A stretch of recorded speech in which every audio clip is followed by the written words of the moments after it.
Ayun, Beb. Gusto ko lang sabihin sa'yo na happy birthday sa araw na to. Sana mas habaan pa ang pasensya natin and lagi lang tayong healthy since nasa ibang bansa tayo. So, kailangan natin ng healthy na katawan kasi malayo tayo sa ating pamilya. And alam mo naman, walang nandyan para sa atin pag tayo nagkasakit. So, ayun lang. Happy birthday sa'yo, Beb. Pasensya na kasi hindi ko alam kung aabot pa to, pero trinay ko pa din. Kasi nung sinabi sa akin ni Beb Sky, alam mo na, busy.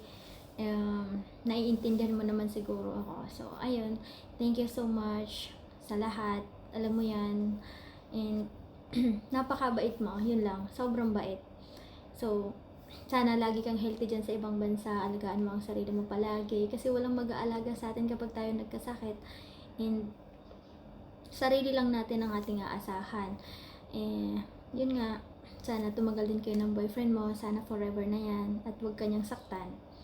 Lalong lalo na ngayon, birthday mo, sana magmahalan lang kayo palagi. So, yun lang, Beb. Happy birthday! Mwah!